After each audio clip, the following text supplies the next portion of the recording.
Yep, apparently there's been no sound on my stream for a little while. I've been talking and there's nothing. So, welcome to the stream. Hopefully you can hear me now. Bit of a teething problem there. Tonight we're going to be doing Palace of the Dead. We're starting at floor 1 again. Tonight we do have Eva with us.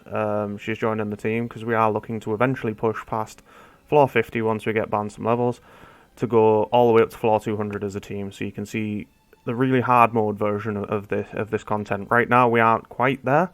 But the more we do it, and eventually when we unlock the 51 plus, we will go for that. So we have had to reset our progress and start again. We are going for it tonight.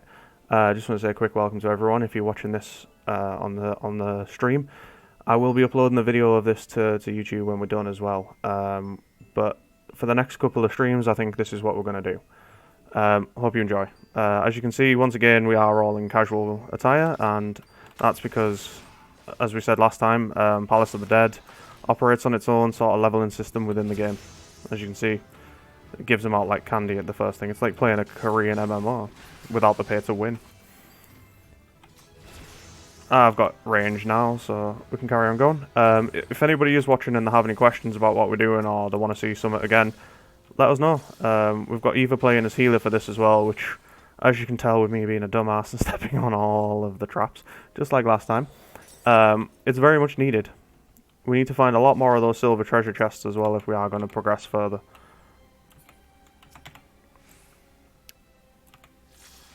Hopefully the floors are kind to us as well and we can speed run a bit so we can get caught up to where we left off.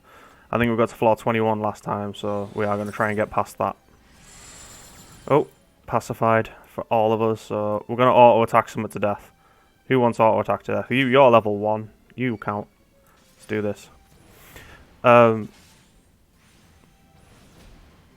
Yeah, I had a bit of an interesting discussion in a different Discord as well just before regarding cryptocurrency in MMORPGs and somebody being really for it, and I think eventually the idea of being able to have real-world currency match a game would be a great idea, but it's just not there yet, and right now anybody that's doing that, they're really only interested in making money. They're not interested in playing a game. And for me, you should get the game right first. Get the game right first, and then you can look to try and monetize it. And I think a lot of people have failed in that. In other news this week as well, we also had the New World launch on Tuesday, as I've seen it so affectionately called Q World. It is a very good queuing simulator, which, being a British man, is daily life. So we're going to carry on going. Also, I picked a t-shirt out of the wardrobe tonight that I didn't realise that I had, and quite frankly I wish I'd done some curls beforehand because it makes me look a bit ripped, and I am that thin. So, Eva's asking the question if we're going to do full... We are going to do full clears to try and get Bann as many levels as we can on his weapon. So hopefully we get a lot of silver chests, but also it makes it easier for us, particularly if we get all the pomanders as well. You keep them as you go up, so that's pretty good. Makes it a bit easier later on. So anyway, here we go. But yeah, to go back to the idea of crypto in MMOs, there is a couple of games that do that right now, but they are primarily cryptocurrency based. And before anybody says anything, no, I don't mean I don't mean Dream World, and I don't mean Earth 2, because let's be honest, they're not really a game. They are a scam. But the people pushing for this crypto idea, they seem to be more the crypto guys than the MMO guys. Now I'm an MMO guy, as you can tell. I stream MMOs, and I think that I'd rather see an MMO do well, and I don't think that we'll see a good crypto MMO until a singular MMO takes over the entire genre, which I don't see happening, because to do that, you have to break down the communities that were already formed on those games. So, go look at those. Right.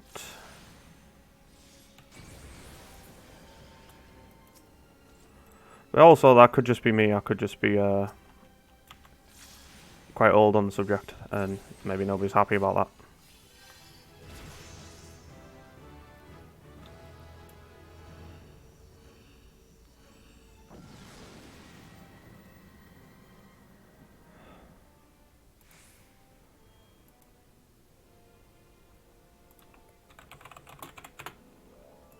Okay, let's go. We've got more treasures in here, so we need to get some more pommanders.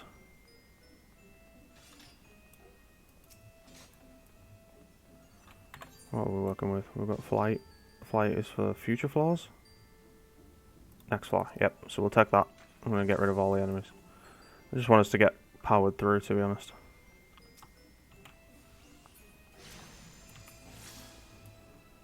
Okay, looks like we're going straight ahead, or is either going left?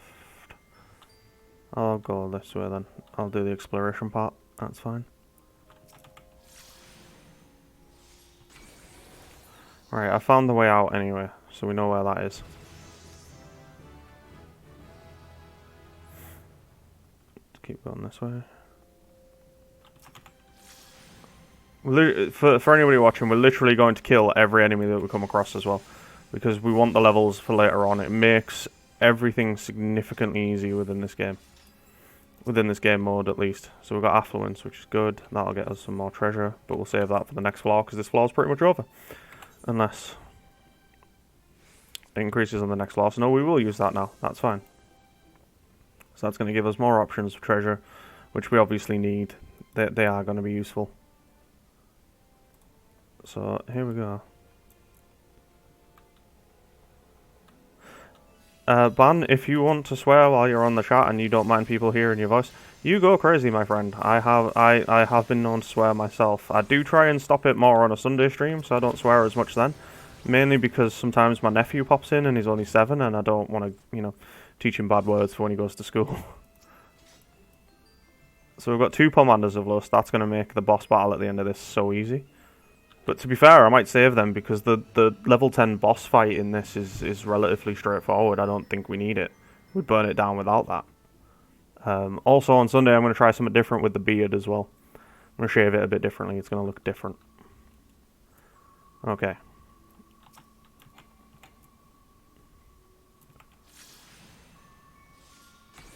I need 1 more level and then I can do white magic as well.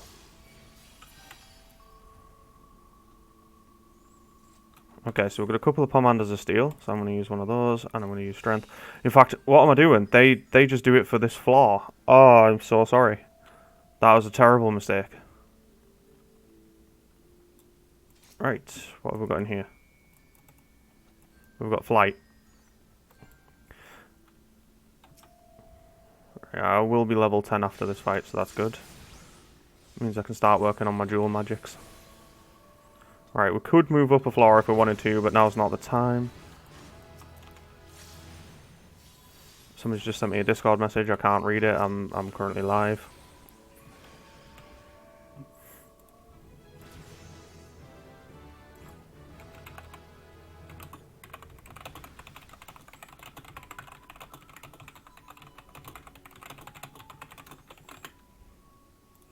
Right. Yeah, it's a friend of mine trying to get into New World. Apparently they're number like 4,000 odd in the queue, so that's going well. It amazes me that they've stuck the capacity down to like 2k people per server. That is just not enough for an MMO. And I'm aware that New World started off life as a survival game. Like, it wasn't an MMO to begin with, and it became an MMO. But to actually limit your server to 2k capacity, that is not a big capacity. And they've got... They're literally Amazon. They own server farms, so I don't know why they're struggling so much with servers. It makes no sense. Like, they could have done so much more with it. What have we got in here? There's nothing to use in there yet. Gotta go catch them 2 up before they run away. Hey Molly, how's it going? You managed to get into New World yet?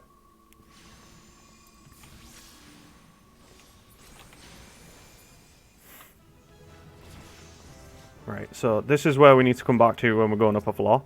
So that's fine. We've got Pommanders of Strength, so we need to keep all of that. Have I still got that buff? I do. So I wonder why, unless that just disappears when you do floor 10 maybe and you fight the boss. We'll figure it out, it's fine.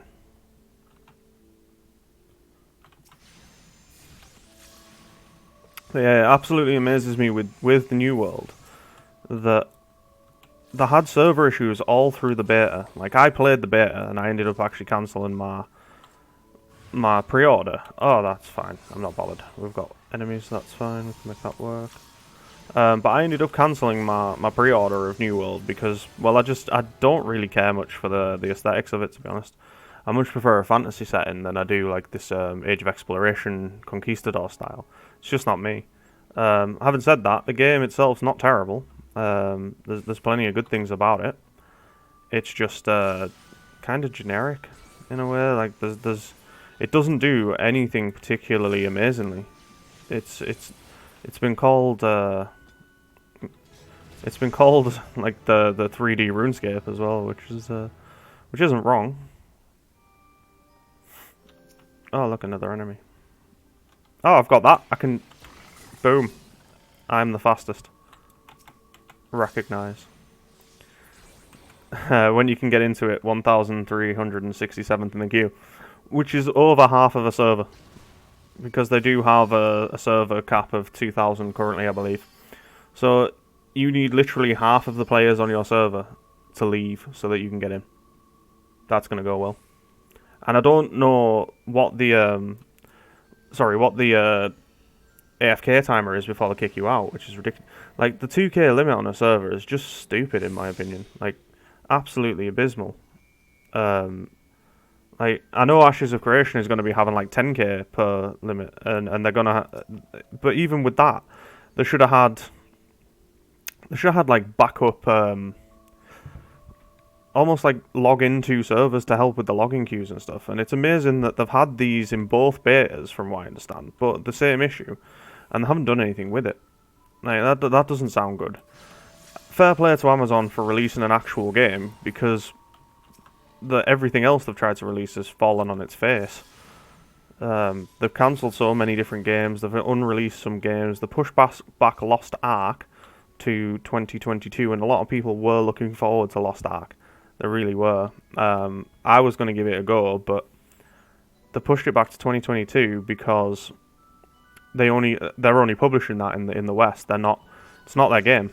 So they pushed it back to 2022 because they will get significantly less money from that game than they will from New World. So they pushed that one back to 2022 to focus solely on New World, because it might be cheaper for them to pay whatever money they need to pay to the actual dev team of Lost Ark than it would be potentially losing New World players, even though they're not really in the same niche. Like, like, there's a risk of cross-pollination, and they need to work out, because they get 100% of the money for New World, but they only get, like, say, 30% of the money for Lost Ark. So it makes business sense, but it's terrible from a game company. And I honestly feel like Amazon would be better served as a publishing house for games rather than a development team, because their track record's not great. But at least they've got some out this time. So hopefully you do get in tonight, Molly, and you do get to play it. I did enjoy it a bit when I played the beta. There just wasn't a whole lot to do. That was the drawback for me. I also wasn't too keen on the combat. Combat wasn't great. Right, let's see. I haven't checked these in a while, so what have we got? Pomander of Sight. We'll get... let us see. Traps. We'll save that. That's a floor 9 job. Strength, Steel, Affluence. We'll use that. We'll do that as well. Might as well. 1,316th. You're nearly halfway to a full server. Nearly. You can keep praying, you might make it.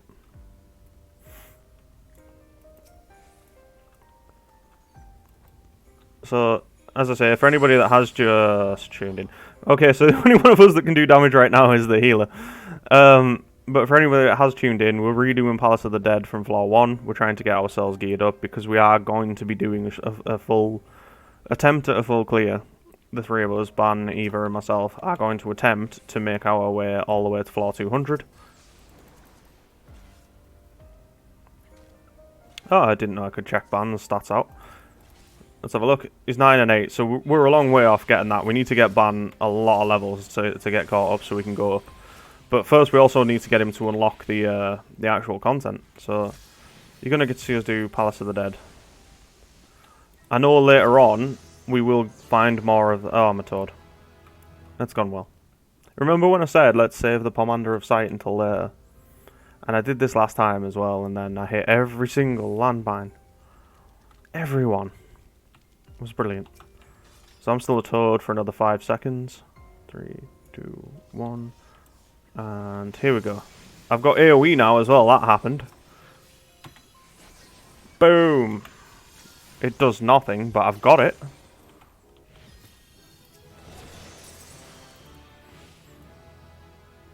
Yes, now I've got actual AoE, that's good. I can do actual AoE now. I've got an AoE rotation. So the plan is once we get to level 50 plus, that's when you start getting into the harder content and where you can get actual drops. Like I believe it's either in this one or from Heaven on High, I can't remember. But when you get to 150 plus, that's when you get an option, a chance to drop some like mounts and stuff. So that's something we're going to go for as well. And to be honest with you, I've never done all 200 floors of Palace of the Dead, so actually doing that's going to be quite fun. We are going to use that one. We're only on floor 8. I need to run to catch up to everyone because I'm lagging behind.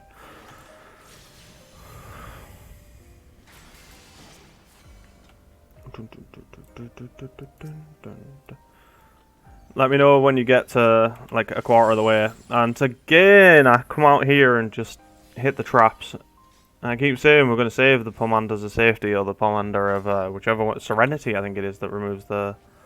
Serenity is the one that removes the status effects, which we don't want to do because we've got boosts to our hit points. So we want to keep those, obviously. We'll go this way. I've still got 6 seconds. And then I can do some deeps. I say do deeps, I'm terrible, so I can attempt to do deeps. Here we go.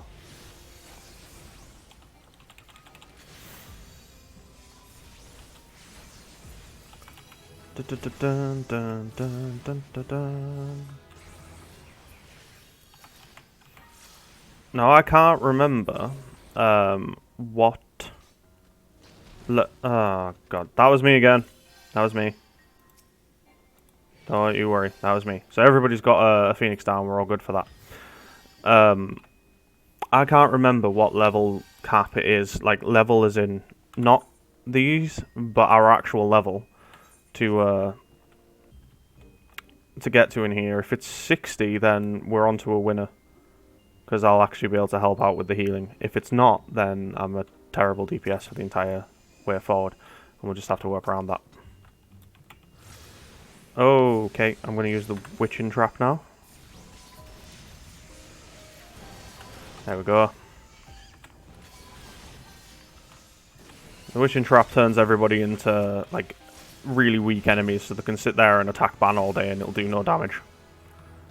Which is great for us. So that's us leveled up. Hang on. Before we go up though, I am going to reduce the number of enemies on the next floor. And I'm going to remove the traps on the next floor as well, but let's just have a quick check. I think that is everything that I want to do. Yep. Okay. So we're going to reduce the number of enemies and we're going to reduce the traps. It just makes it a bit easy for us going forward. And then we've got a boss fight.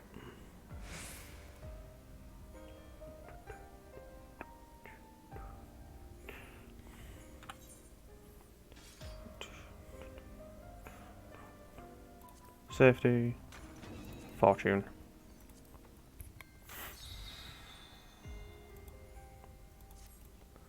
Here we go.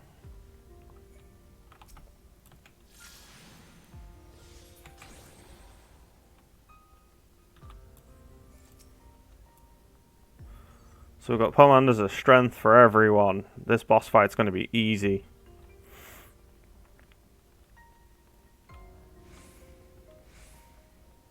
But we will end up just hoarding a bunch of Pomanders for later on as well when it gets harder. Because it just makes it so much easier.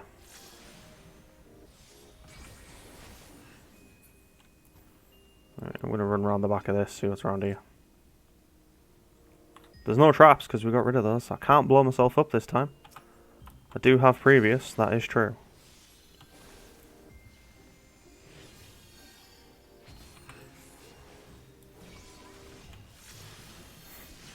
It's so weird for me doing this as Red Mage as well. The last time I was in Palace of the Dead or Heaven on High, I was Dark Knight, the class that the Bann is playing right now. That was my main class for a number of years in this game. Right, that's us. We're gonna go back the way we came, and it's time for the boss fight. Dun, dun, dun, dun, dun, dun, dun. Oh, enemy. Might as well, while we're here. I like the fact that we're level 21 as well and we're only on floor 9. It feels like we are a bit ahead of the curve. But you'll find out when we go to floors 11 to 20 that suddenly the enemies are like level 16, so you're not as far ahead as you think you are. But they kind of realise that you do level really quickly in here. At least within its own leveling thing. We found out last time as well you don't actually get that much of a level for powering your way through. But okay. We've got boss battle, Palace Death Guards. Whenever you're ready, Bann. I'm just gonna...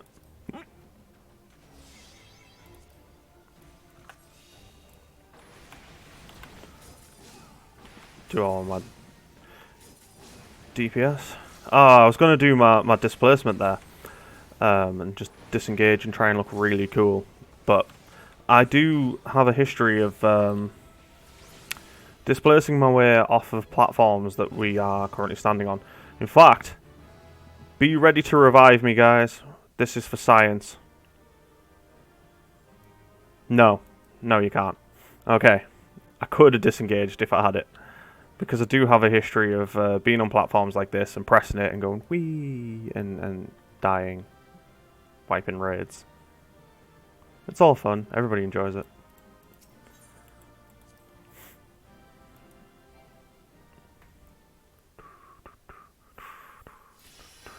Okay, so we are going to continue. I got 5 Tombstones of Revelation. Is that the new ones? They are? Oh, wow. I actually get Revelation for doing this. So there you go. I'm max level right now, and this is technically going towards getting me gear. Not a whole lot, because it was only 5, but it's 5 more than I actually expected to get. So we are just going to jump right on with it. And we're going to go to 11 to 20. So you'll see that the actual background of the area that we're in changes as well, which is pretty cool. And we've managed to continue bringing everything through with us as well. So we've still got all our Pomanders, and eventually you can get more. But in Heaven on High, you do get some better ones as well, where you can summon Ifrit and it just kills everything on the floor. It's incredible. Right, let us... oh, there's a treasure chest on this bit somewhere. There it is. Ah, I went the long way. Yeah, I was dumb. Oh well. We're going to have some fried pudding, that's fine. Dun, dun, dun, dun, dun. Yeah, we are going to be doing Palace of the Dead, I imagine, on Halloween, because Halloween is a stream day for me. I am going to be on it.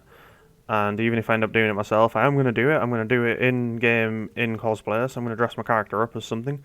And I'm also going to dress up in a Halloween costume and attempt to actually play the game. Probably as a werewolf with wolf hands, which will make hitting these keys ridiculous, but we're going to try it. And it's going to go horribly, horribly wrong, and I can't wait. It's exactly the sort of thing that I enjoy, because it's stupid fun, and if I pull it off, it makes me look a bit good.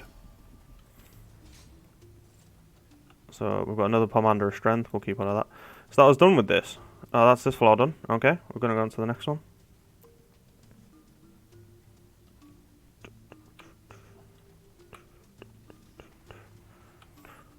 So yeah, the big news in MMOs this week is obviously the release of New World, and eventually Molly will tell us how it's going when she gets in, if she gets in. Last count she was 1,316th in the queue, so there's still time. She might get in, or we might finish Palace of the Dead. I don't know which way it's going to go, but we'll see. Hopefully this isn't a bomb, but it's not. Good. So Bann's getting a bit more power. Let's see where he's at now. I didn't want to do that one to examine. Yeah, he's got quite a bit more power out now, actually. You can see his HP is getting a lot higher as well, which is good, because it should be significantly higher than mine as a caster, and significantly higher than Eva's as well. But because it's all determined by your Aether pool, It all depends on how many of those silver chests we find, and sometimes you can find absolutely none your whole way through, and it's so annoying because you do need them. But while Bann's a toad, I'll pretend I'm a tank. Now, you can do Palace of the Dead on any class as well, so if I wanted to swap to tank, for example, I could, and I would keep my own Aether Arm and Aether Armor and all that. I would keep all of that. But you can't do it within a run, so I couldn't change from Red Mage here. I am a Red Mage for the foreseeable. Until we're done with this, basically. Right, there's not enough enemies, so we need to kill something. We've missed something. It's going to be right back at the start, isn't it? It's going to have spawned right where we started. Yeah, there he is. He looks like, what's it called? The Pokemon Axatol or whatever it is. It looks like that. I thought it was a water type there.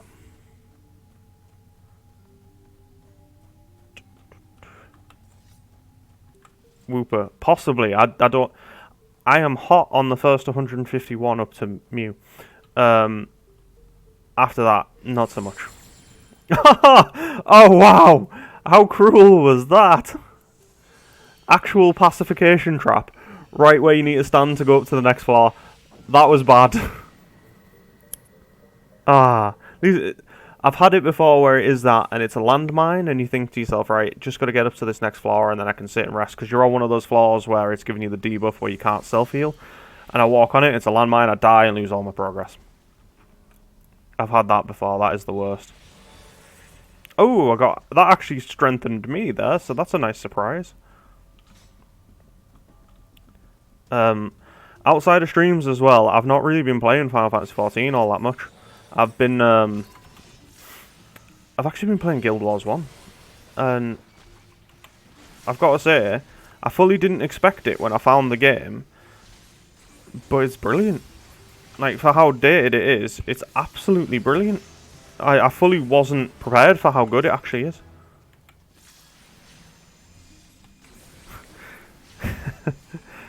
Eva throwing the shit. Oh! Right, I'm going to have to auto-attack this to death now, because we're back playing... Remember when I first started streaming and we were doing RuneScape? Welcome to RuneScape.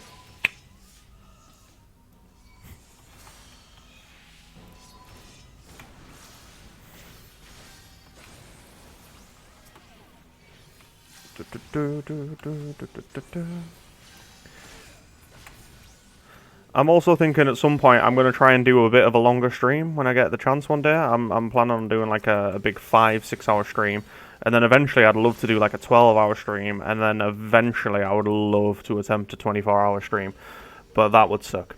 And I would do that. I would happily do that. I would maybe do it for a charity or something, but I would need to get my channel a lot bigger. I'm just not ready as a streamer for that. I mainly just do this for a hobby, to be honest.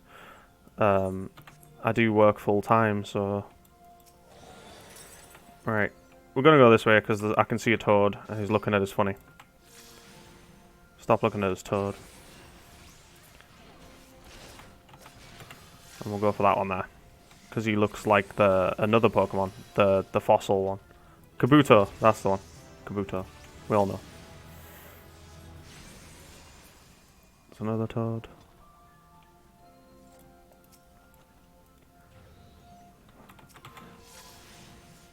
Now, what you guys didn't see was Eva in the chat throwing shade at me and Bann for hitting all the traps, right? Because you won't see it, because I keep the chat hidden. It's a standard feature of MMO streaming, as I've had to point out in the past.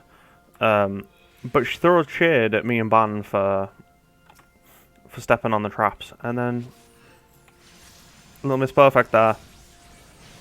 Definitely wasn't us. We didn't do it.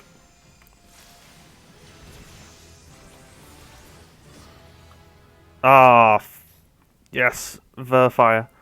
I can start doing some big damage now. That's what we want to see. We want to see numbers. Numbers go up. Let's see if it procs. And it procs.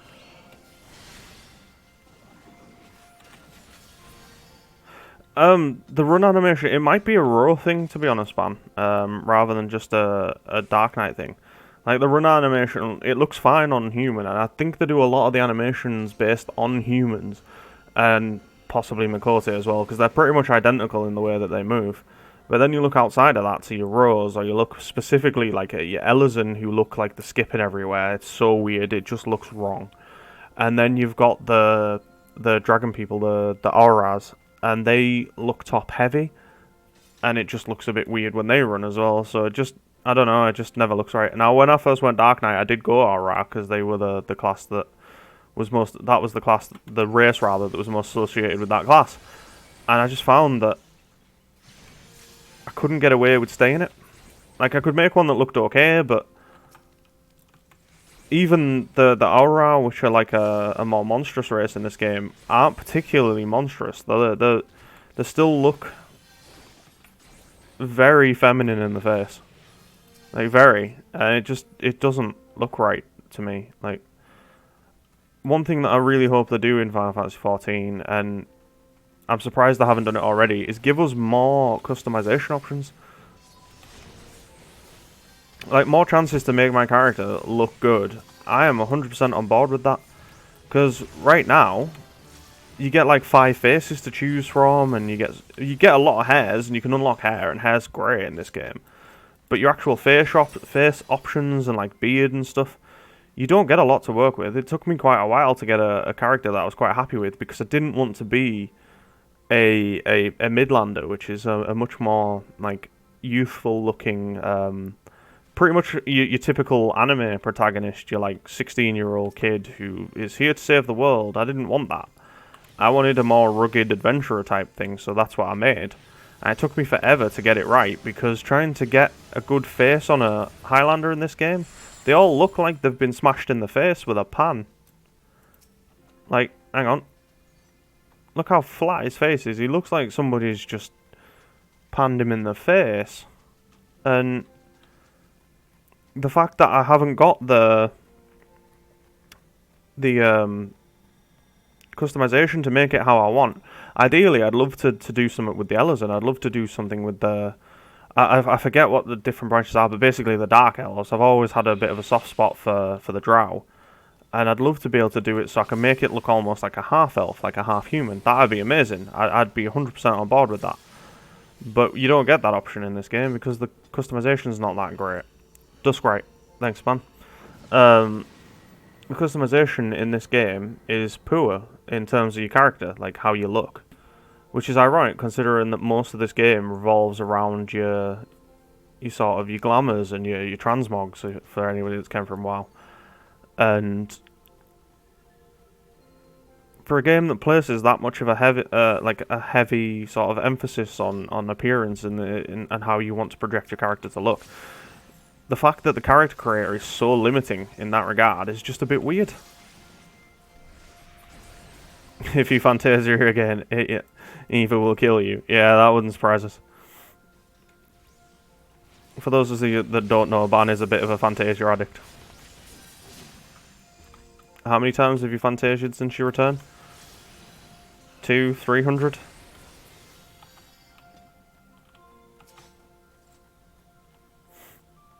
Yeah, I always remember you being a row, to be honest, Bann. In the same way that when you first joined the game, I was a Midlander back then, I think. Which is actually, for those of you watching on the Twitch, the profile picture of this channel is actually a drawing. A friend of mine from back in an old FC, she drew that picture. That was my character. That was what I looked like in Heavensward when I was Dark Knight the first time.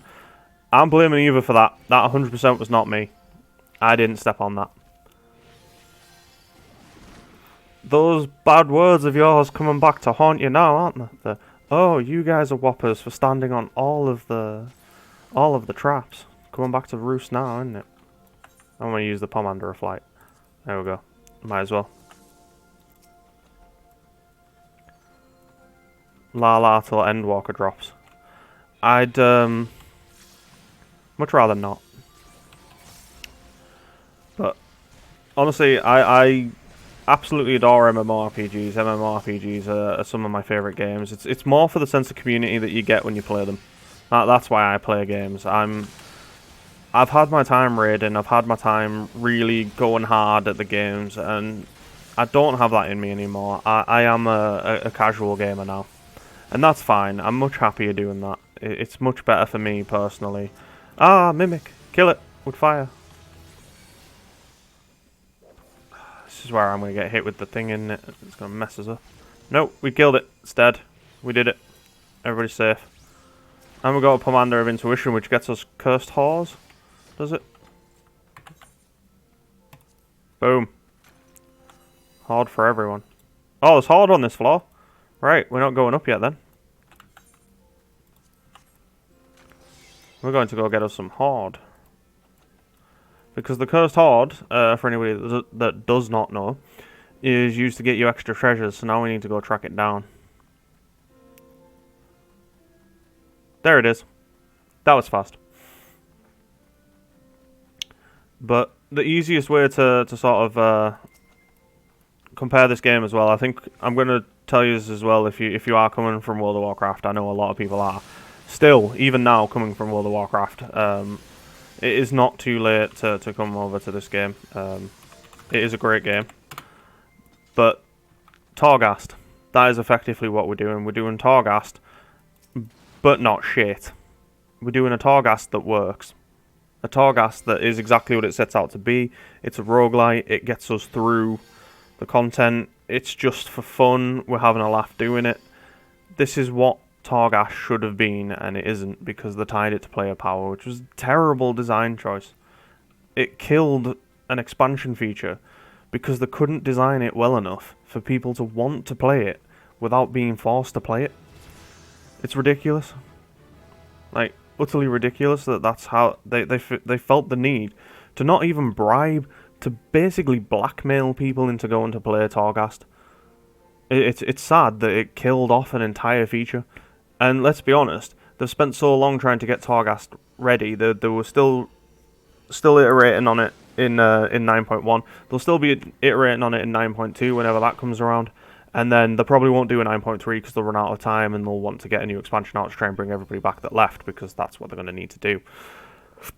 And yet, when they get to the end of this expansion, what's going to happen to Torghast? They're going to, boom, straight in the bin. It's gone. Nobody cares. And it's sad, because they need to stop doing that. They need to start adding features that are actual features, that are going to be features forever. That is what they need to do, and they don't do it. They design the game wrong.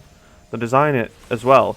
And they look at the design and think, we've designed it with all these metrics and matrices in place, and all these people, that are showing us that all these people are going into Torghast, but it's not showing you how many people actually like Torghast. It's showing you that, 1,000 people went into Torghast, but what you don't know is 1,000 people fucking hated it. But they went in, and that's the only part that they're looking at. So they're going, we were successful. It was a success. No, it wasn't. It was terrible. People do it because they're forced to. Whereas Palace of the Dead here, I do get these tomes, and I can use them for gear later on and stuff. But even without those, I would still do this just for a laugh. Oh my god, this trap. That is 2 of those now in a row that's just giving us extra mobs.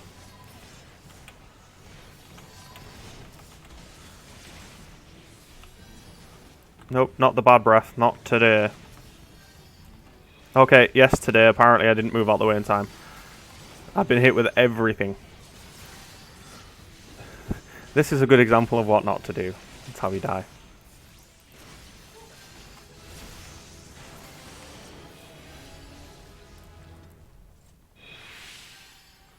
Ah, there's a silver chest here, so we want to get that as well. I'll tell you what, Bann, you want to go first? Eva, stay back. That's fine, that works.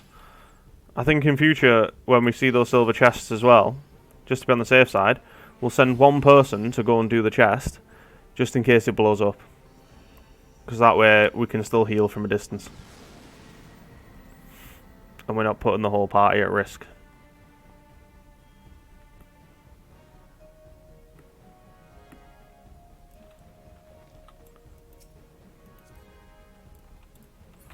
So we've got 3 Pommanders of Lust, so the boss at the end of this is going down. So we're on floor 18 now. We're absolutely motoring through this, by the way, and we are doing it as full clears as well. Not like last time. I think me and Bann got to the point where we were just sort of half-assing it at this point and just getting through it. But now we're doing a full clear, and I actually feel like we're going faster, and it's amazing what one extra person can bring to the team. Like the fact that we don't feel like we have to wait in between each and every pull, we can just pull and get going, is massive.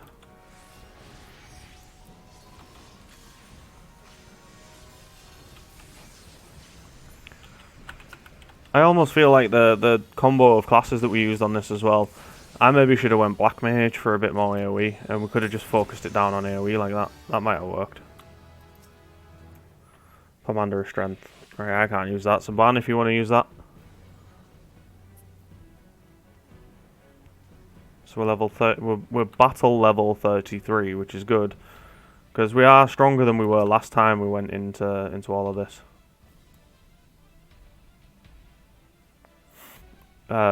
Yeah, last time we were a few levels weaker. I think we finished on level 30. We're on floor 18 now. I'm going to do some AoE, single target melee DPS because I'd get quite a lot out of that. Okay. Is that us? We're going up? So yeah, hopefully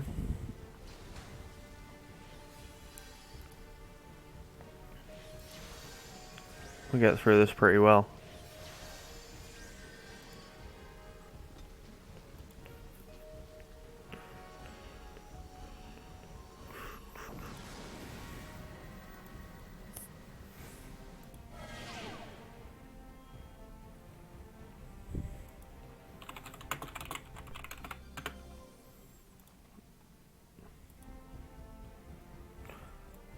No, we didn't miss a chest ban. It was a Pomander list. We've already got them. Right, Pomander of Fortune.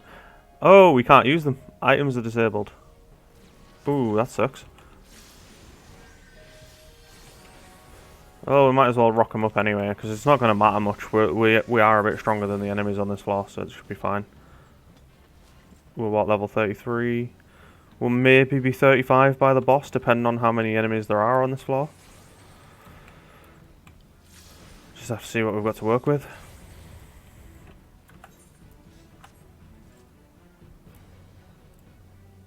So we can't even use that to get one.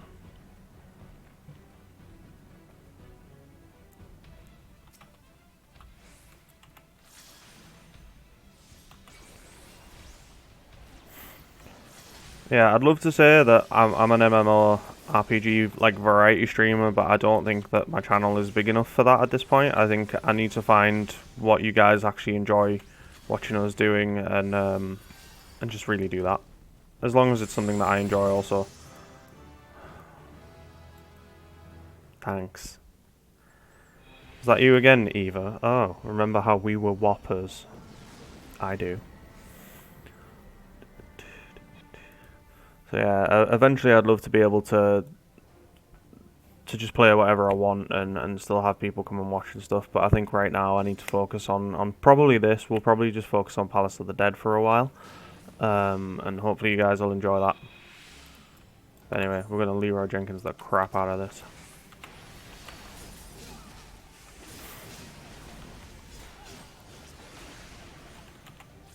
Oh, we need to get all that.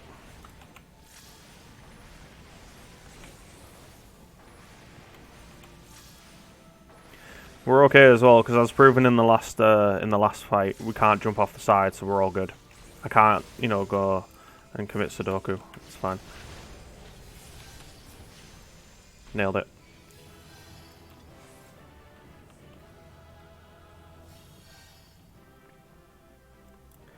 So this, you'll see that I think I get 5 for this one as well. Do I? No, I get 10 for this one. So there you go. You actually get more for doing each level. I think it looks like it goes up, so actually you'll see I've gone up to 774. When I do get to 820, I get to go buy new pants, and then I might actually break item level 500 on my red mage, because an advantage for this as well is I can use the tomes that I'm getting from this to gear up my red mage so that I'm ready for Endwalker, because I've only just recently decided I am going to main red mage going forward. So it was a toss up between red mage and Red Mage, Dragoon, and Samurai, and then I found that Dragoon and Samurai just weren't as interesting. But Red Mage, because I love the hybrid style, I love the spell sword of it all. I'm not overly keen on the aesthetic of the Red Mage, the whole fencer, but I get why it is that way. It's always been that way traditionally since its inception in the early Final Fantasies, which, try to think, was Red Mage Final Fantasy 1 or was it Final Fantasy 2? Doesn't matter. But since its early inception into the thing, the whole idea of a Red Mage is that I'm a jack of all trades, master of none. So, not the best melee, not the best black mage, not the best white mage, but I can do them all, but slightly worse than the people around us, but I bring more options to the table. And I like that. I like the fact that... And the way I base the classes that I play, the way that I base the class that I want to play, is... What if this was a Sword Art Online... Here we go, we're going to go with that. If this was a Sword Art Online kind of deal, or a Log Horizon, and you're trapped in the game, and this is your life, what character do I want to be? How do I want to play? What would suit me? And the honest answer is Spell Sword. I'd want to be the idea of being able to do them all. Of being able to do pretty much any job that was required of the party. They're a really great solo class, but they are also a really good in party because they give you the option to sort of fill in gaps, basically. And that's pretty good. So I'd be a Spell Sword. That is my way forward. And I do want to do a D&D campaign as well, and I'd love to do a Spell Sword class, but I know Spell Sword is not a base D&D class, I don't believe. I believe it's a subclass, and I don't know how they really work because I've only ever done one campaign. So eventually I would love to do one, and I'd love to make my own character, and I'd love to be a Spell Sword. That is the future. Or rather, when Ashes of Creation comes out and I can play that, they do have Spell Sword as a class, and I'm not going to lie, I'm super hyped about that. I am ridiculously hyped about that. And I know with my boring-ass monotone voice it's quite hard to determine that, but I really am.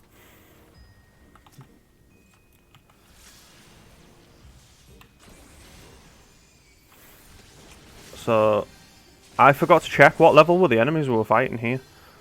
Because... yeah, that's on you. We did nothing. Yeah, I'll try and find us another... We need more enemies anyway, so we must have missed... So they're level 34. So we're about par with the enemies that we're fighting again, so that's fine. Hopefully we will start to out-level them again, and eventually we'll all reach a cap of 50, I believe it is in Palace of the Dead. It's 60 in Heaven on High, I think. Or 70 in Heaven on High. So we'll keep going anyway. Oh, that's fine, because we need to come this way to go up anyway. It goes past 50 for sure. I hope so. I hope it goes to 60 because then I get extra heals for the team as well. And it brings in a bit more of what I was saying there about me being able to do a sort of jack of all trades. But if I was playing a Spell Sword, I don't think it would be more of a... Like, I don't think I'd be a healer as such. It'd be more like for offensive magics and melee attacks so that you can... And I feel like with hybrid classes like that as well, I feel like I should lose a little bit of my DPS overall, so I don't do as much in a stand-up fight, but because of the utility I bring and the mobility and stuff, I make up for it with that. Whereas, for me as well, like a class like Black Mage is basically a turret class. A mage is effectively a turret, and I think that if you think about how it would work in real life, you would need to, and I'm saying that, and this is a fantasy setting and stuff, but you would need to stand and cast. So provided you're allowed to stand and cast your spell, you would be an absolute weapon. You would be like the destruction. You'd be a one-man nuke. But the second you have to move, your effectiveness would drop a lot. Whereas because I'm Spell Sword, and a lot of things require you to move out of distance, so I'd be in here, in range, to a melee or whatever. But provided that I have to run away, for whatever reason, I could be here, and I'm still damaging. So I'd maybe do 3/4 of the damage of another class, but I'd be able to always do 3/4 of the damage of another class. If that makes sense. And that's how I would design it, because I gain mobility, but I don't do as much like single target stand and fight damage. So if you then learn the fight well enough that you get a Black Mage who can just go stand in the corner and go ham, they're going to out DPS me every day of the week. But in fights that require mobility, I would own them. And that's how it would work. It also gives me more options than just pure melee, because a lot of melee classes, the second you have to leave melee, are as much use as a chocolate teapot. Well, actually, no, a chocolate teapot melts and then you get melted chocolate, so that's a terrible, terrible example, and I don't know why we use that. But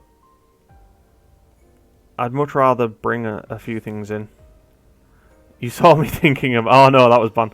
Yeah, I wasn't thinking of stepping on that trap. Not at all. Don't know what you mean. There's still time.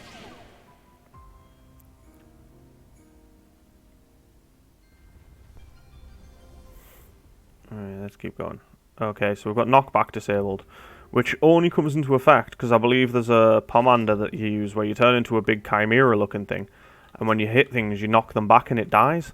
So actually if you end up hitting something with that on a floor where they've got no knockback, they don't die. So that's one to watch out for there if you're doing that, and that'll probably come into play a lot more later on. And everybody can stay calm. Everybody can stay calm. We're working as landmine removal with Bann's face.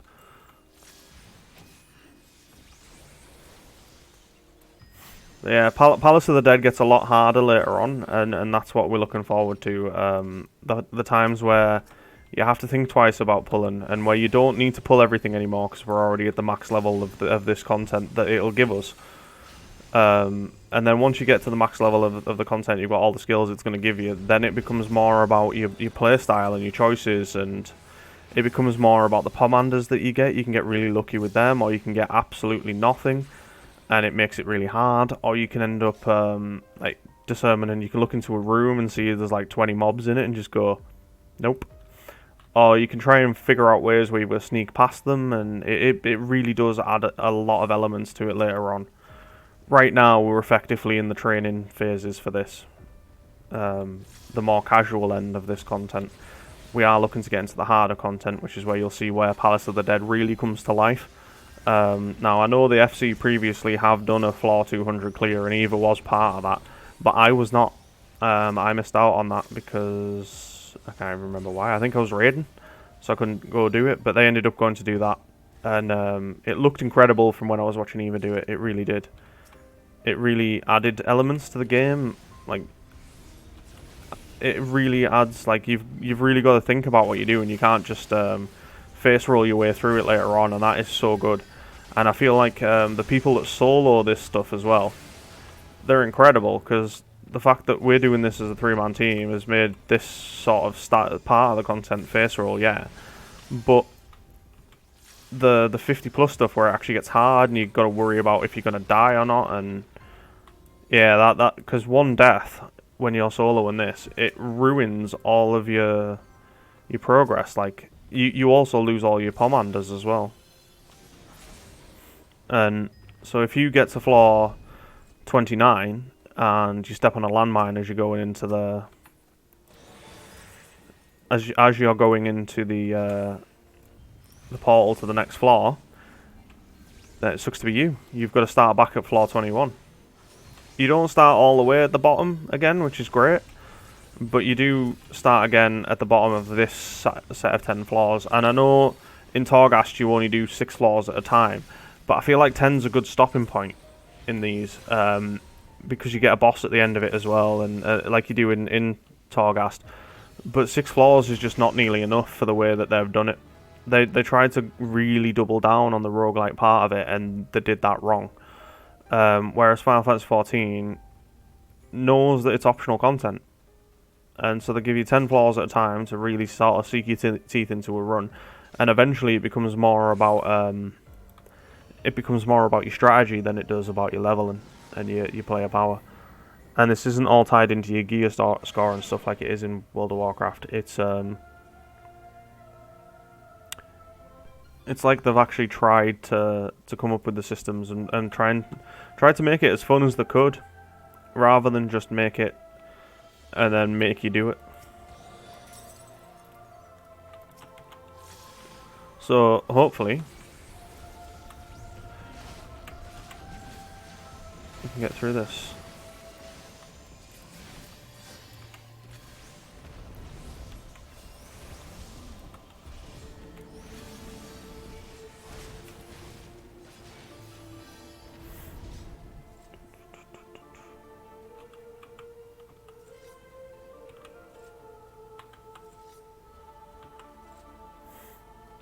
Yeah, as I've said previously in pretty much every stream as well, if anybody in chat has any questions or they want to ask something, or if you're watching this again later on the YouTube upload, and you want to leave a comment below and ask some questions about anything that you've seen in this, let me know. I'll answer it if I can.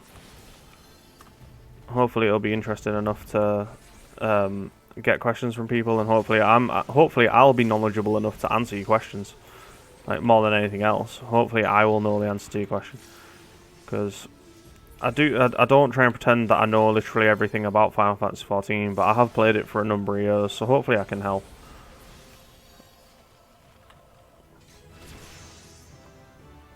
So we're level 41 now. I can't remember what level I get any of my skills at, so it's going to be weird just seeing suddenly I've got things on here lit up and I'll be like, oh yeah, I've got that skill now. Awesome.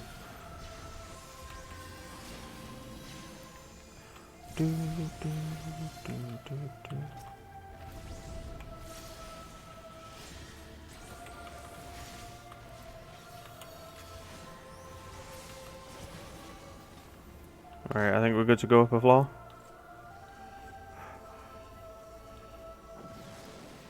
Yeah, you get quite a lot of the items in here as well, which in the normal PvE part of the game, your potions and stuff, you wouldn't use them. It's not like World of Warcraft where you use them to get buffs and whatnot before you go into fights and all of that. You just get like healing potions, and outside of Palace of the Dead, they're a bit shit.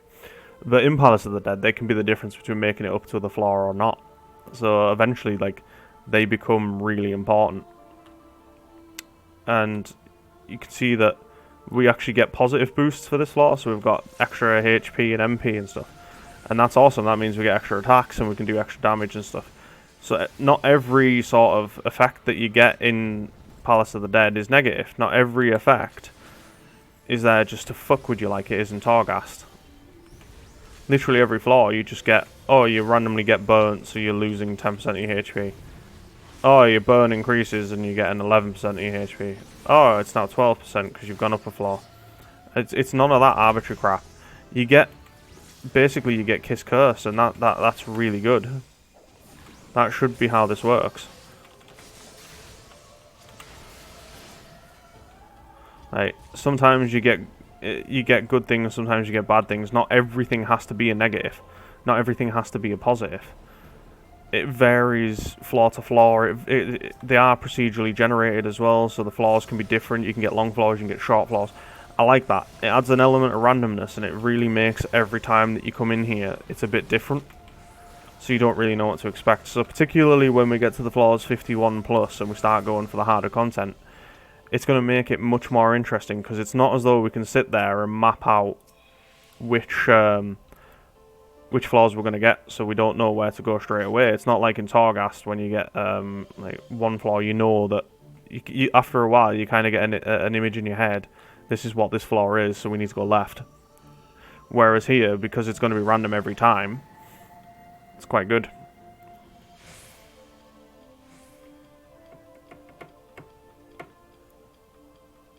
And it also makes Pomanders, like, you get one that, yeah, reveals the current floor's map and all the location of hidden traps. That's fantastic, because you can use that on floor 9, which we're going to on here, if we can, provided we don't get the one that stops us using Pomanders again. Because that tells us exactly where we need to go to get to the boss. So you can get through it a lot faster, and those Pomanders are really great without ever just affecting you. It's not like in WoW where they'll give you a new skill, or they'll make a skill broken as fuck and you can't live without it. Like, they tried to make it so, like, this is like roguelite light, and roguelike light rather, whereas Torghast, they tried to really go for that feeling and got it wrong, because they effectively made it so if you get the right anima power, you've won. You can get it on floor 1 and you've won the entire Torghast. Well done.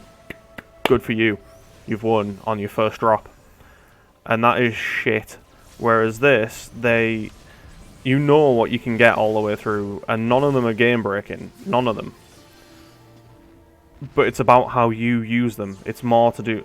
Bollocks. I can't even open that because I'm a toad. But it's more about how you use what you have. It's less about hoping and praying that you get the good animal power, because without it you shit and you might as well not be there. It's about you've got an option to use certain things. So do you use it now or do you save it for the next bit? And that's where that real feeling of sort of adventure and stuff really comes into it. And again, I can't stress this enough. The biggest benefit of Palace of the Dead over Torghast is it's fucking optional. You come here because you want to come here. And I know people that have been watching for a while now will see that you do get tombstones for it, but not really enough to make it worthwhile. It's more just an added, well done you did some Palace of the Dead, here, have this. Whereas in Torghast, you have to do it for your legendaries. And I had the argument with somebody once as well, where they went, so just don't get the legendaries then. And I'm like, oh well, that's great, because all you can really do in World of Warcraft is raid, PvP, Mythic Plus. You try getting invited to any of those in any sort of competitive way without a legendary. See how well that goes for you. I'm sure you'll be inundated with invites.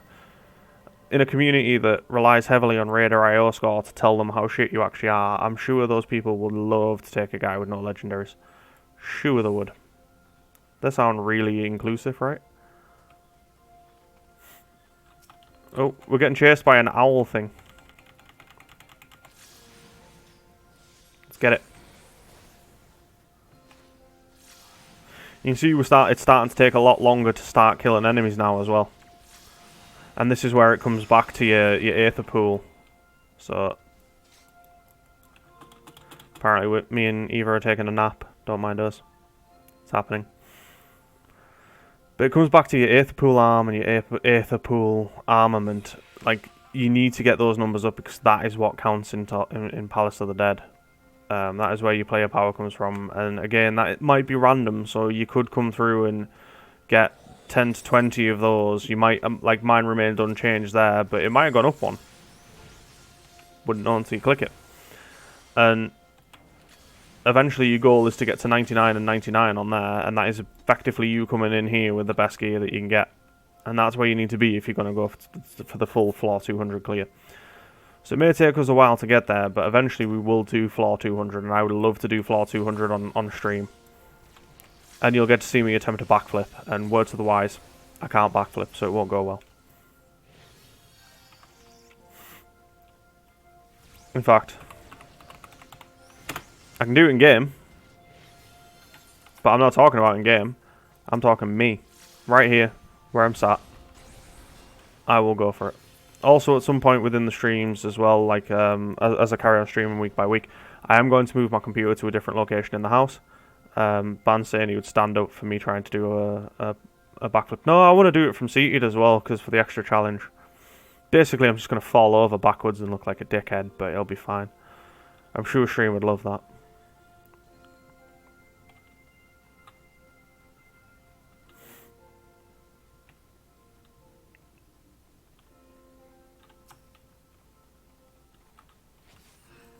Alright, what are we doing here?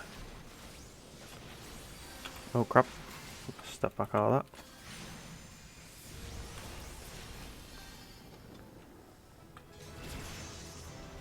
that. Yeah, I feel like with a lot of people in World of Warcraft as well, they have the sunk cost fallacy. They've played it for 16, 17 years.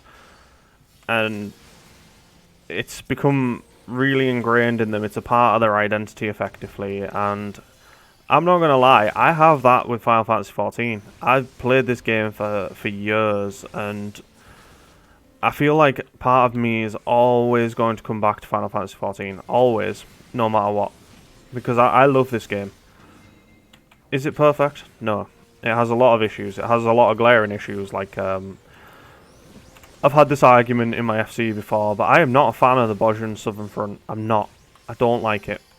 Do you want to know why I don't like it? Because I can explain it. It's really quite straightforward to me.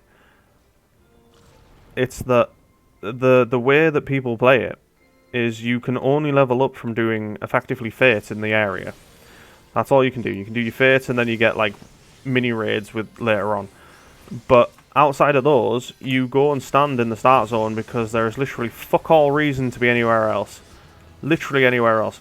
Now I went in there the first time and I didn't know what I was doing and there was enemies running around. And I went in and I fought the enemy thinking, sweet, I'll get some levels and then we'll see how we go from there. And it turns out you kill all of these enemies and you get nothing for it. Nothing. Nothing at all. And I asked about it in chat and said, why, how do you level up in this place? What do you do? And they said, oh yeah, you do the special events, and then outside of that you go stand in the start zone and wait for a team, and you hopefully get a fate team and you go and do that. And I'm not going to lie, that's shit. That is boring. That is horrible. Like, I wouldn't mind that as much if they let you get a little bit of experience from the enemies like you do if you were playing the game itself. Like, if we were outside of Palace of the Dead right now and I'm running around, fates pop up on the map, that's fine, I can go do fates, I'll get extra stuff for it. But I still get experience for killing enemies. So why did they take that away to give you less content within this extra content to unlock your relic, which I will maybe do that on stream as well. But it feels like it's a redundant system, and they've tried this 3 times now. They've tried it with oh, I forgot what the place was. Was it Eureka first? Was that what it was called? Or did it become Eureka? Or whichever one it was in Heaven's Ward, and you go to this special area. Yeah, Eureka. They tried it with Eureka, and people didn't like it. And then they tried it in the Stormblood equivalent, which was literally the same thing, but it was more to do with elements, and it was like a less good version of it. And now they've even taken the elemental part of it all out, and you just go and do the fates and the special events, and then outside of that there's nothing to do. So each time, effectively, the relic chain for me has got so much worse in this game, but people still praise it, and I can't figure out why. They give it its own storyline and stuff, but to get to the storyline you've got to level up certain times. But to level up certain times you've got to spend so much time literally just standing there doing nothing, and it's really bad. I don't like it. And yet I criticised this within Guild Chat once, and I got absolutely slated for criticising the game. I got told, oh, you should just do it. Why? Why should I just do that? Why should I go stand there and do content that I don't want to do, that I don't enjoy? Why should I go do it? I would much rather spend that time going to do content I actually like. Because, let's be honest, we only have a finite number of seconds, a finite number of minutes, a finite number of hours, days, years, whatever, on this planet. Why do I want to waste them doing that? At least if I'm doing it on stream, it's productive. It's for a reason. Like, why? And then I said that, and they basically were like, oh, well, blah, blah, blah. And you basically can't criticise this game at all, even when it's wrong. And that just strikes me as so wrong, because this game isn't perfect. Is it a good game? Yes, very much. I love this game. But it doesn't do everything right. It's like...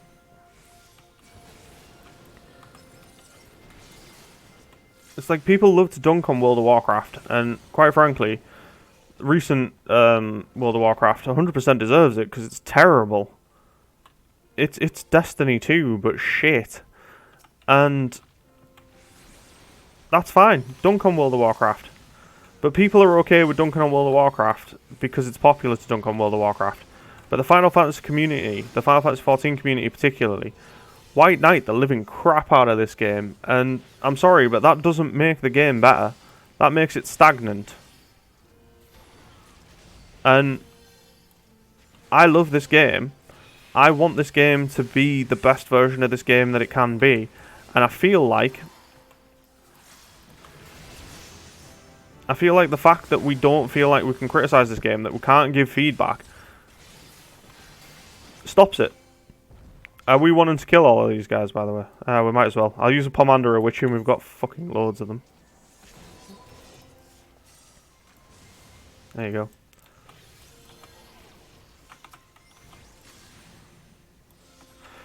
But yeah, it's like, I love MMOs, and I feel like as well, a lot of people, because they only play the one game, or they've only played the one game, or they've only played the one type of game. Like a lot of people who have come here from WoW, it's theme park to theme park.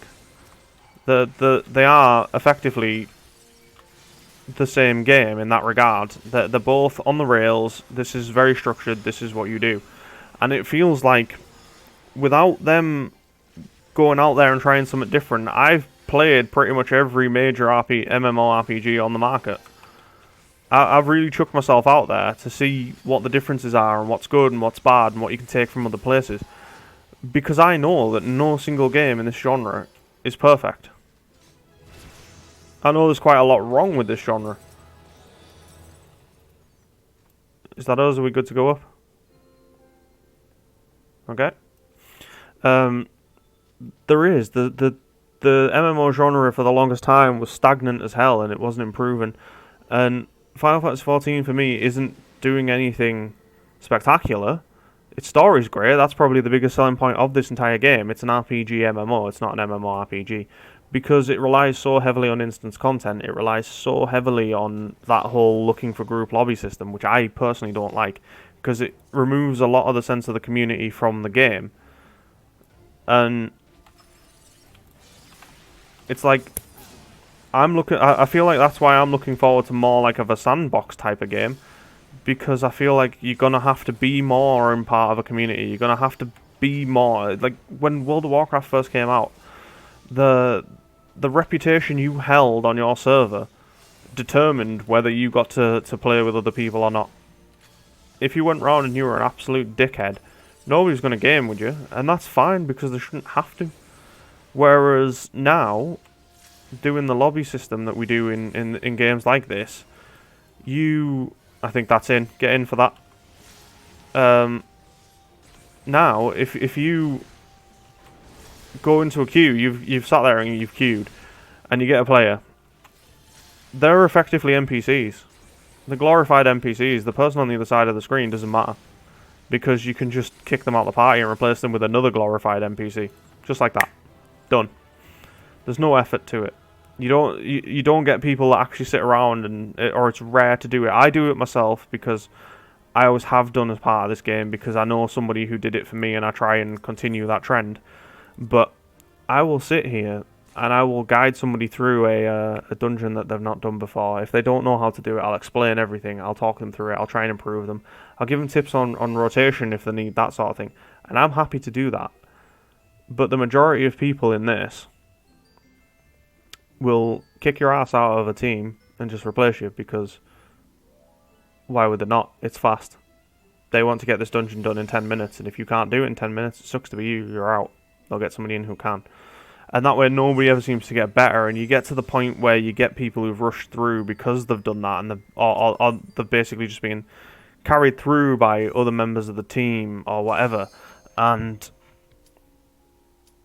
yeah, like they get carried through like that, and they get to the point where they're in current content and they're absolutely garbage because they have no idea. They don't know how to play their class. They don't know what they're doing.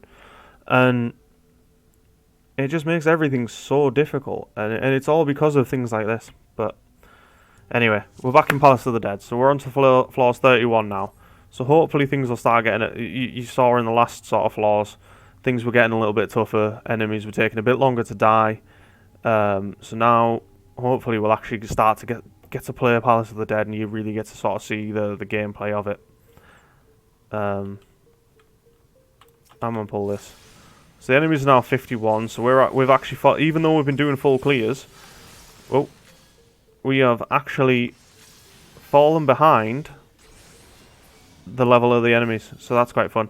But the fact that they're above level 51 fills me with hope because it means that I'll eventually get a cure and I can feel like a real part of the team, as opposed to doing horrendously bad at DPS.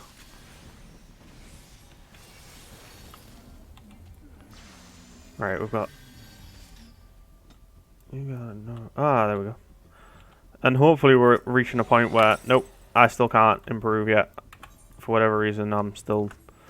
But we do need to start getting everybody a bit more in the gear in that way. Before we start taking on the higher level content. Because the goal is still to get to level 200 eventually. That is the plan. Step out of that.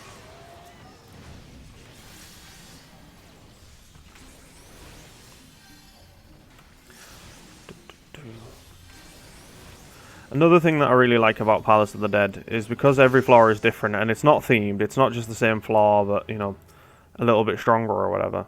It's every floor is different, so you get different music. You get a different theme every floor. Like this one is Toto Rack, the absolute classic dungeon that is. Whereas like the last floor was like more like Darkhold, the sort of cave section of that. And then the next one might be, I don't know, like a bit corrupted or something, and each one's different and they come with different music and different mobs, and I like that. I like the variance. It feels like a proper dungeon dive. Oh, I have my full melee attack now. Like my melee combo, I'm so ready for that. I'm gonna go do it. I'm gonna do it. Boom. Did somebody step on a landmine? Because I can tell you now it wasn't me.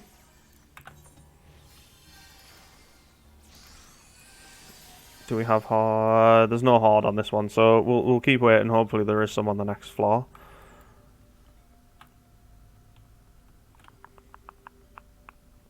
Need to catch up to Bann. That man has taken right off.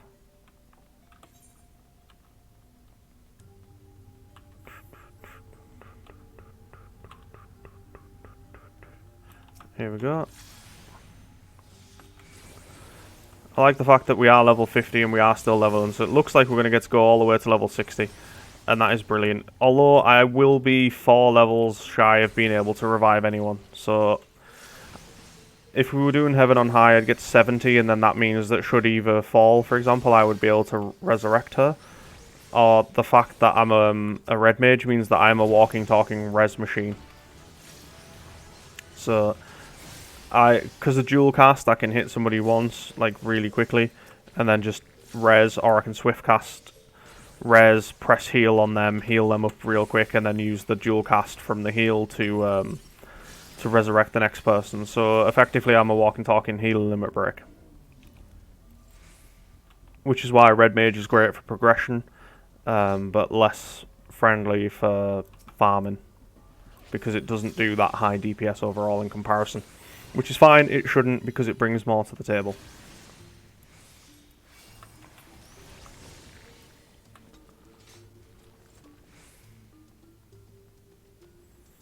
Right, what's down this way?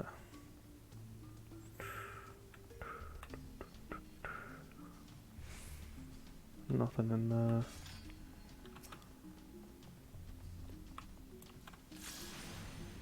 It almost feels like, by the way, that Palace of the Dead, the way the levels panned out and how short a few of them were, I feel like that was because we were so far ahead of the leveling curve, and it did that to keep us within touching distance. But that could just be me.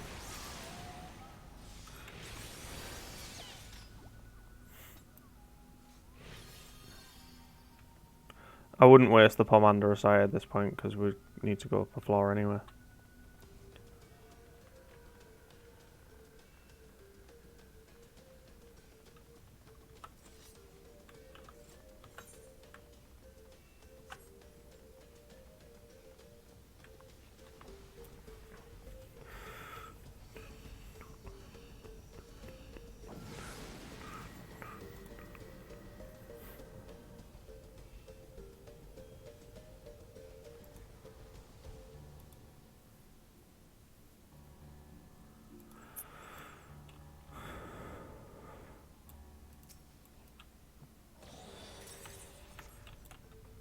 I wonder how that's doing for you, Bann. Oh damn, you've like more than doubled your Aether Pool stuff. So we're absolutely smashing this. I'm really happy with this. This is good progress. I'm just gonna eat that, I think.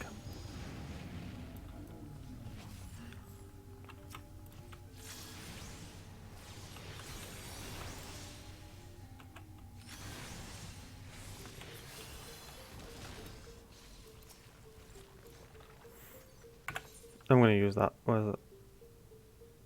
We'll do that so we can get some extra stuff. Where did I put that? Affluence. That one. I'm going to use that. Might as well. I want the treasures. And once we're finished in Palace of the Dead, by the way, for tonight, I will go out and I'll appraise all the accursed horde and all that sort of jazz. So we'll get all that done.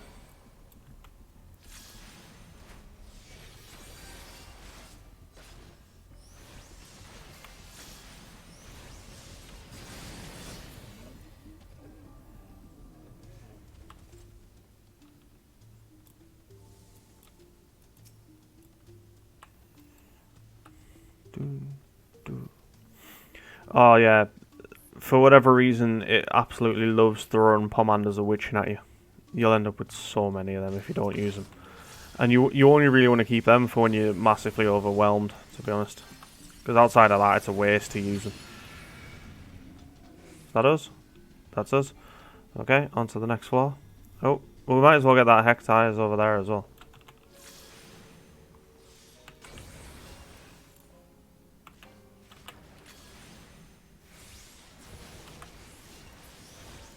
Nailed it. I mean, we might as well. It's just some extra experience to get us through.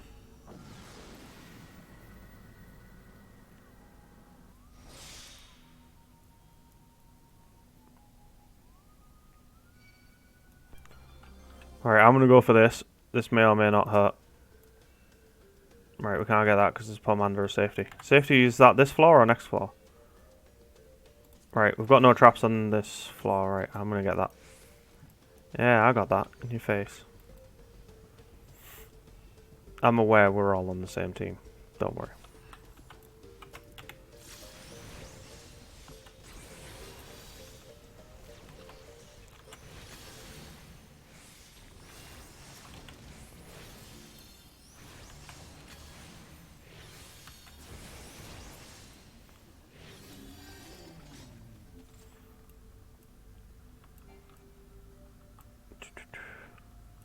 Pomander of Purity is when you get hit with the pox status.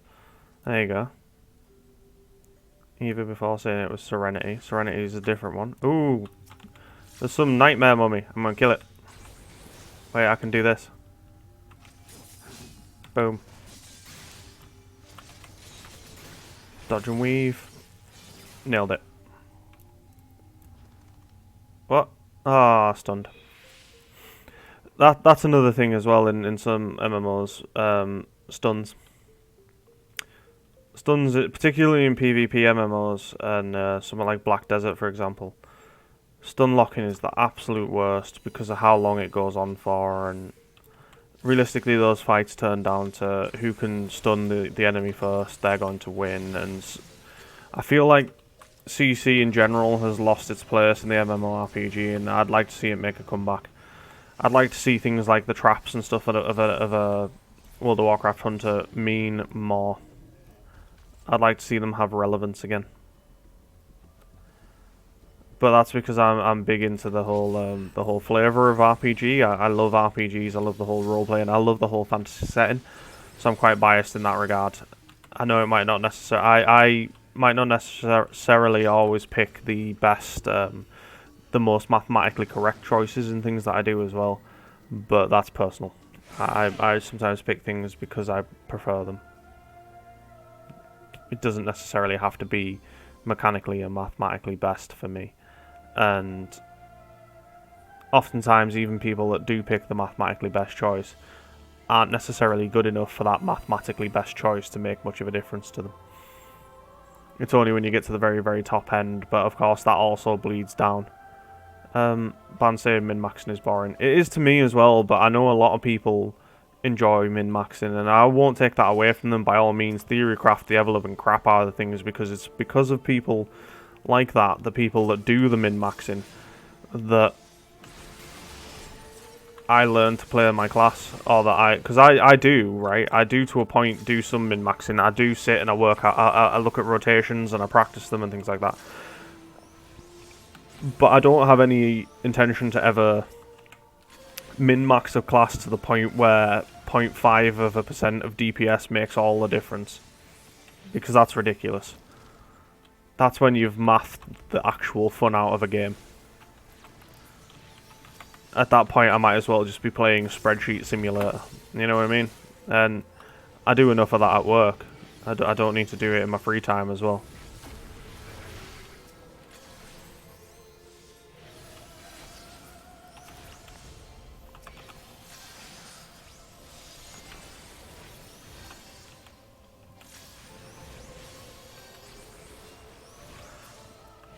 Go.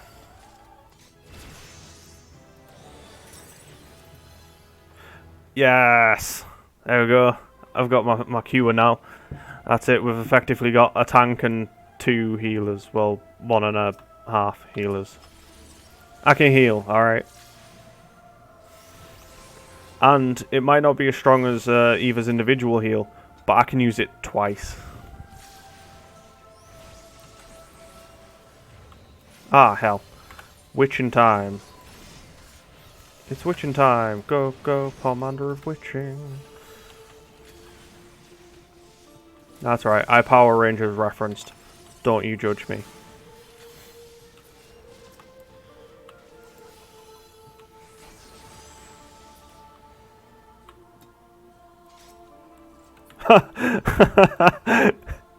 Uses Pomander of Witching. Thinks finally we got rid of them.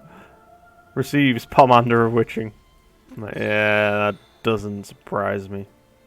It's always Pomanders of Witching. It's all witching all the time. It's not even the witching hour. It's not even Halloween.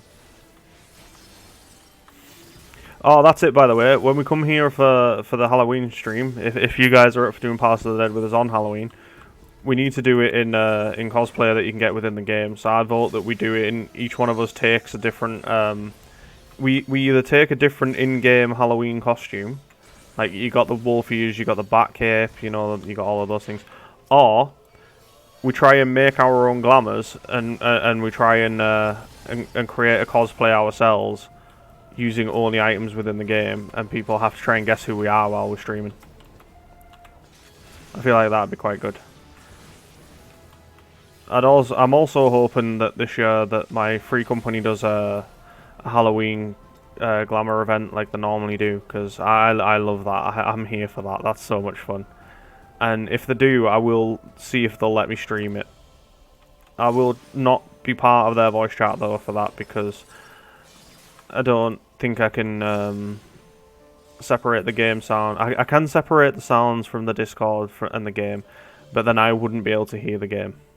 Unfortunately, because of issues with my PC. So I wouldn't be able to join their Discord for the night, I don't think. Without them all wanting to be part of my stream, and I don't think they all want to, so that's fine.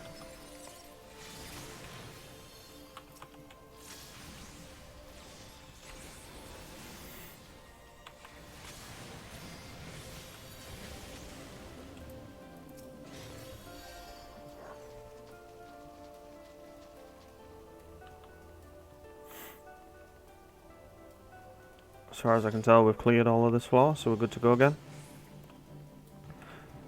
Ah, Bann's just unlocked Plunge. Yeah, Plunge is amazing. Dark Knight used to be the only tank with a proper gap closer, and I used to be able to use Plunge because I used to be able to time the way AoEs go off. You can actually stand in the AoE, provided that it's gone off, even if the animation's still there. So I could actually make it look like I was outside of the AoE, but use Plunge to jump over it, so I just looked so badass. Or I did in my own head anyway. In reality, I probably looked like some weeb dude trying to be an edgelord. Which is fine. Isn't that what this whole game's about? That and catgirls.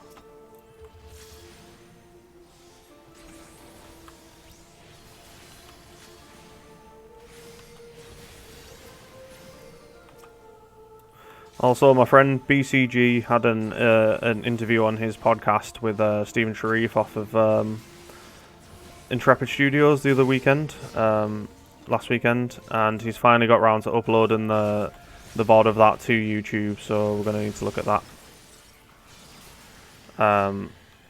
Well, I'd say I watched it live. It was nice to be part of it because I went straight in after my stream last Sunday because I really wanted to see that because I think it's going to be the last time we hear from Stephen before Alpha 2, and I feel like for those of you that aren't aware and you are in this chat, right, it's Pomander of Witching Time. For those of you that aren't aware, I'm a big Ashes of Creation fan. I really do want Ashes of Creation to succeed. I think that is going to be more akin to where I see this genre going in the future. Whether Ashes of Creation is the game to pull it off, or whether a game takes what Ashes of Creation does and perfects it, we'll wait and see.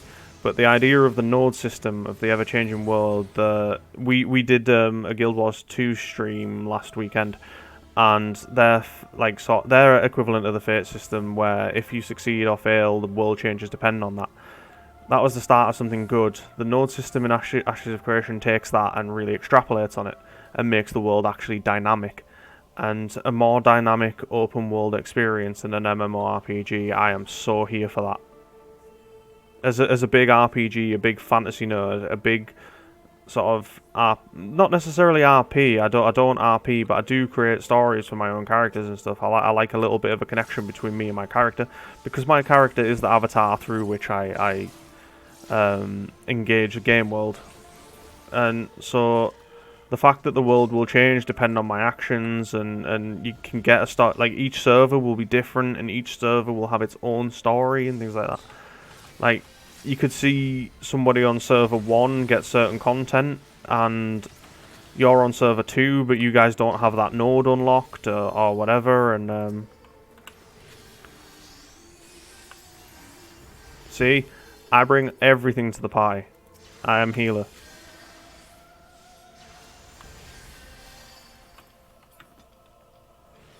But because you're on server B, they might get raid A, which has a big dragon at the end, and it's in a mountain or whatever.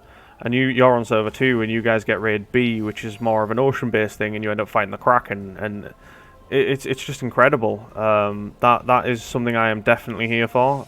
Something that I want to see more of. I want to see games take that idea in the future and really run with it. Because I won't lie, my dream is for eventually to have a full deep dive MMORPG where you feel like you actually become part of the fantasy world and stuff. That is my dream, and the problem is I don't see technology getting good enough within my own lifetime for that to happen. So the closest that I'm probably going to get is if they did a VR version of Ashes of Creation. That'd probably be the closest that I'll get within my lifetime, I reckon. But a man can dream. Unless they really perfect like quantum computing or something. I can get a Cyberman chip in my head. Which I would totally be down for. Because I'm currently undergoing testing in the process to determine whether I'm autistic anyway, so the idea of having a chip that turns me into a robot, I'm already halfway there. At least this way I get to enjoy it.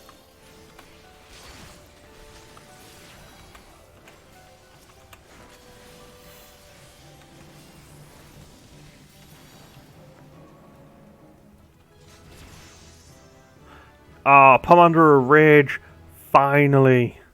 That's the one we all wanted. That's the one that turns you into a big beast and you just go around and kill everything. It's amazing. We're going to use that on floor 9 on this lot because I don't think we'll keep the Pomanders if we log out. So might as well go absolutely ham with it.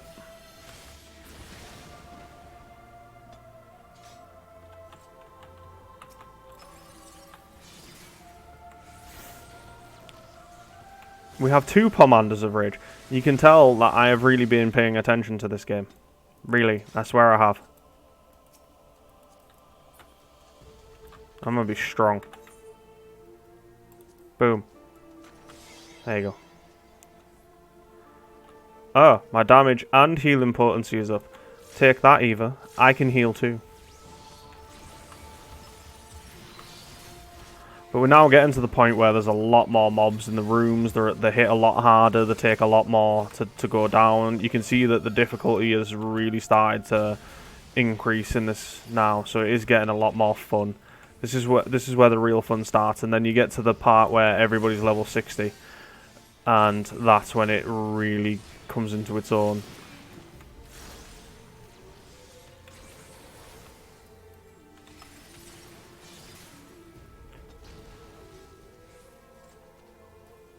Oh, we've got 3 of them.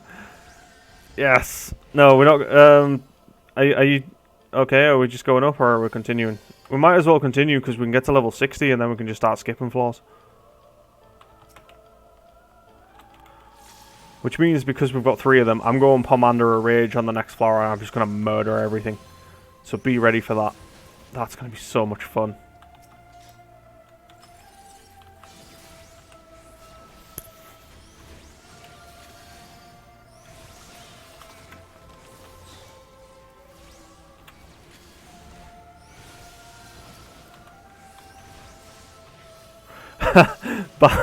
Bann in chat is already calling it. No knockbacks on the next floor. Absolutely just take my Pomander or Rage away from us. And then you'll see Rage. Then you'll all see Rage.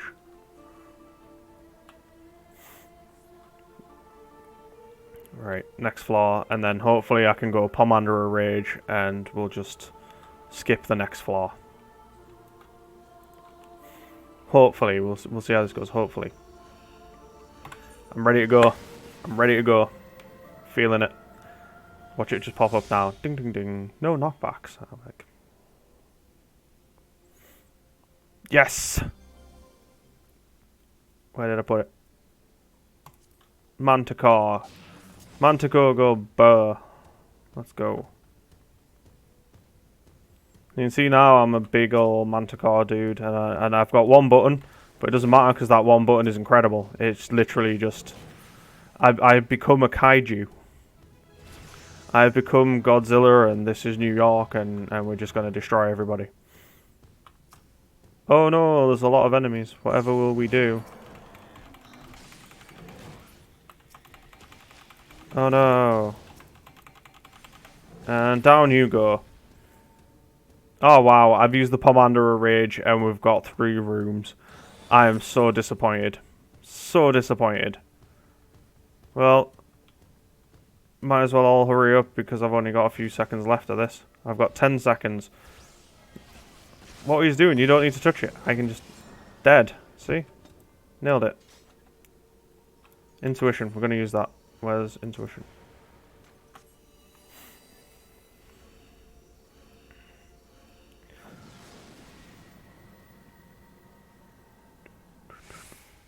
Yeah, eventually I'm going to move my computer back upstairs again, move some wires around and bring it so I can get to the Wi-Fi. Because the Wi-Fi in this house is terrible, so that's why I'm down here right next to the router. But so far you can see the front entrance to my house, and I'd rather give you something a bit more interesting to look at, like my massive nerd collection that's upstairs. All my books and my games and all that jazz.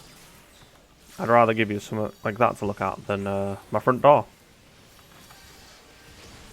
And particularly as well, if I'm sat here... oh, it's alright, Eva. I will play a healer. You just sim yourself down. Yeah, as well, where I am, if somebody comes to the door, say, for whatever reason, you would get to meet my dog. And, well, eventually you will get to meet my dog, because she is, quite frankly, adorable. You get to meet my dog when she barks, and she gets all at the front door, and it's ridiculous, because she, other than that, she doesn't bark, and she's soft as pudding. So, she acts like a big dog when somebody comes to the door, as though she's protecting us all. She runs away from her own shadow, man.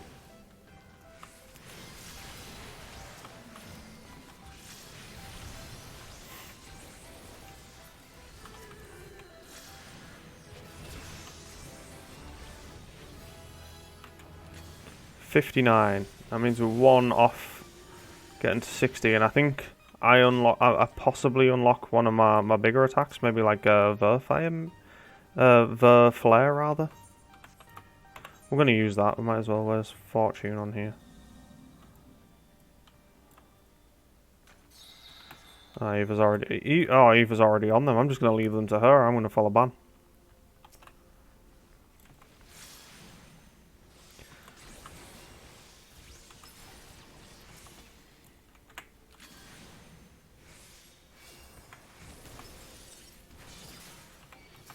Nightmare Monk as well, by the way. Like, monks in Final Fantasy XIV are the fist class. They do fist weaving, they punch people. The Nightmare Monk here is a squid So, quite frankly, no matter how good a monk somebody with 2 fists are, somebody with 8, obviously superior. It's just simple maths.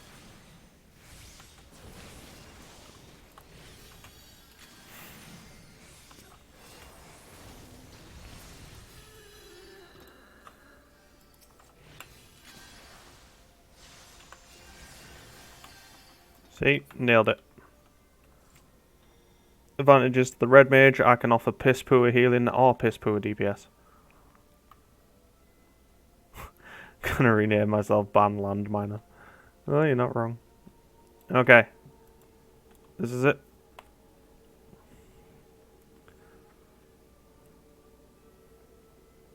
What, has an enemy turned up, or are we just running somewhere?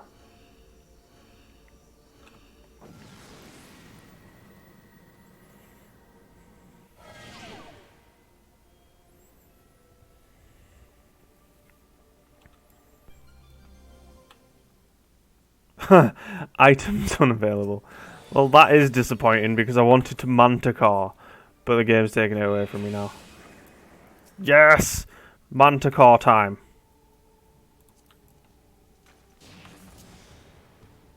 Here I am, dun dun dun dun dun, rock you like a hurricane. Dun dun dun dun, dead. You guys do you, I'm just dead. Next. Oh, this guy looks like he wants some. He looks like he's tough, he looks like he's ready to go. You what, mate?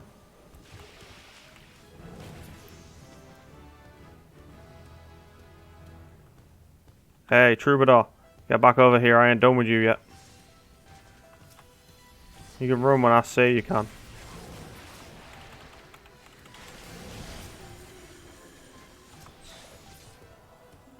Is that us? Okay.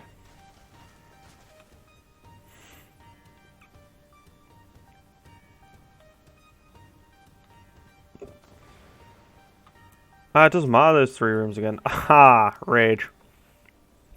Fun story. Commanders of Rage don't work on bosses.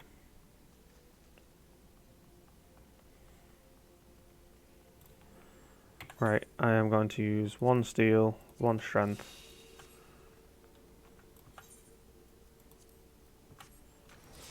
I'm going to take this.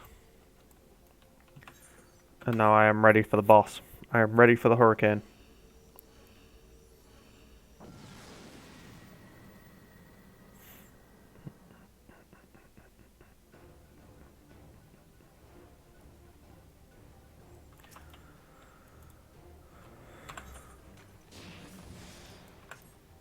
Okay. Knock yourself out, Bann.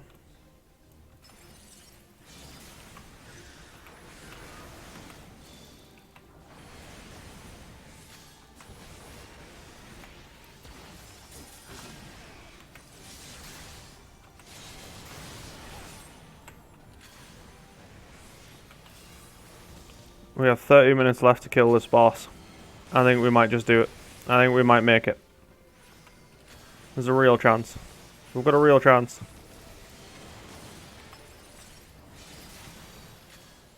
Dun dun dun dun dun dun dun dun. There we go.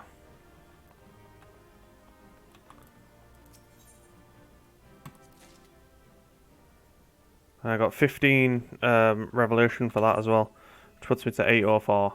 But I think I'm going to stop Palace of the Dead there for the night. I've been on the stream now for just under 2 hours, so I think now is a good time to kind of stop it. I'm going to go hand these in so you can see what I'm working with. What does this guy do? Appraise the Cursed Horde. I've got 8 of them, but they're all bronze. Eventually you get silver sacks as well.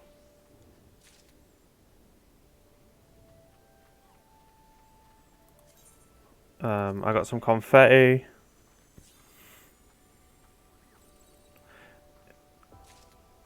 Ooh, I got a Thavanarian turban.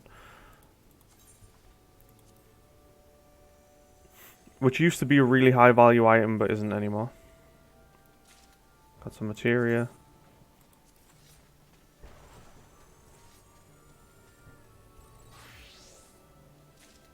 Some sparklers.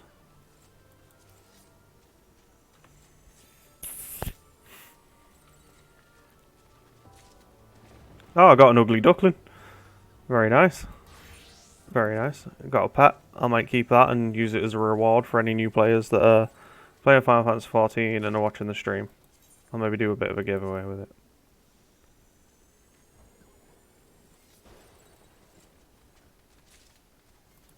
Battle Dance.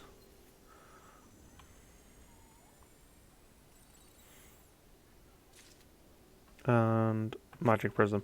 So the Accursed Horde we got there, not the greatest. What have we got with this? Exchange artifacts. Right, we haven't gained any artifacts yet. Those Gelmor and Potsherds, we get them. Can't remember how we get them, but we'll keep looking for them anyway. Eventually they'll turn up. But yeah, that I think I'm going to do what I always do at the end of my streams, and I'm off to go and do my gold sorcery shit, and then I'm going to call it a night there. But I do want to thank everybody for being a part of my stream tonight. It is always appreciated. One thing I am going to do though, because I forgot last time, and I am trying to do this every time that I'm online, even if there's only a couple of us, I'm going to have a look and see if we can maybe raid a different channel. So let's see who's online.